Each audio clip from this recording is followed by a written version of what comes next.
If you can talk yourself into something, you can eventually talk yourself out of it. I came across this line recently. I sat with it for a while, because it wasn't describing someone else. It was describing me. I talked myself into starting something because this has value for me. But that same logic, at a different moment, will tell me, nothing's coming of it, time to stop. The entrance and the exit are the same door. I'd wanted to build something online for a long time. At first it was photography, travel, video. I analysed it thoroughly. Why now was the right moment, why I had an edge, why it was worth doing. I built a stack of reasons, the logic held together. I convinced myself. I started. Later I stopped using the same logic. The timing had shifted. The edge wasn't as real as I'd thought. The return on investment didn't add up. Another stack of reasons, equally coherent, equally convincing. I stopped. This loop didn't only happen with content creation. A decision at work, a habit I'd kept for a while, choices I thought I'd fully worked through. All of it came and went, driven by the same machinery. The logic that started things was the same logic that ended them. Years passed. I kept thinking it was an execution problem, a timing problem, that I hadn't found the right direction yet. I didn't see that the issue was somewhere more fundamental. I've always thought of myself as a rational person. For years I ran nearly every important thing through a rational filter. Why do this? What's it for? Is it worth it? What's the most efficient path? I believed in this completely. It never occurred to me that the framework itself might have a flaw, but that line made me see it. Rationality itself can be overturned. It's a tool. Tools are neutral. What builds can also dismantle. This hit me harder than I expected. Not a quiet, oh, I see. More like genuine disorientation. I'd spent over 30 years treating rationality as the most reliable foundation I had, and then I realized it isn't a foundation at all. It's just a set of arguments that can be reversed at any time. So what about passion? A lot of people feel that if you're truly passionate about something, you won't abandon it.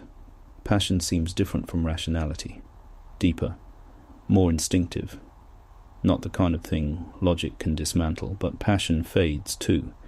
It has peaks and valleys. It gets used up. It wears down against reality. Anything that can be touched can be shaken. Rationality runs on logic.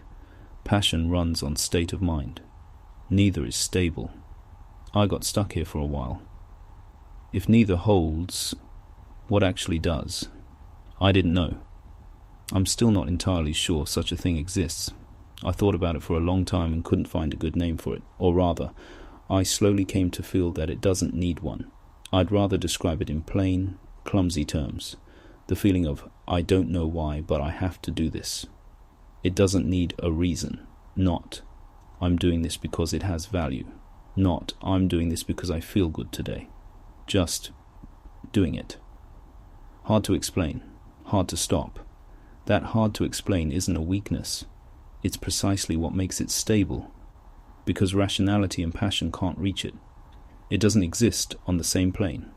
I later found out that philosophers have given it names. Some call it will. Some call it inner necessity. Some call it calling. But I think those names actually say less. Its most honest form is still the clumsy version. What does it feel like? Maybe it's writing something and reaching a moment where a quiet satisfaction arrives. Not the feeling of completing a task, but something else. You can't say where it came from, but it's there. Maybe it's doing something when no one is watching, finishing it, receiving no feedback and not feeling like it was wasted. Feeling like this was the real version. Maybe it's just those times when you don't ask whether it's worth it. Don't check whether anyone cares. You're simply doing it, and then it's done. If you felt this, you'll know what I mean. If you haven't, I'm not sure I can explain it. And that might be part of what it is. This account is less than a month old. What's different this time is that I can't explain why I'm doing it. Not because I analysed the reasons, not because I judged the timing, just a feeling that I had to, something I couldn't hold back. And because of that I know I won't be using rational logic to talk myself into stopping. Something with no reason to begin has no reason that can end it. This is the first time in over 30 years I've understood that. I don't know what you're working on right now. But if there's something you've been doing for a long time and you still can't produce a clean reason why it's worth doing, maybe it's not that it doesn't matter. Maybe it's that it was never on the same plane as reasons in the first place.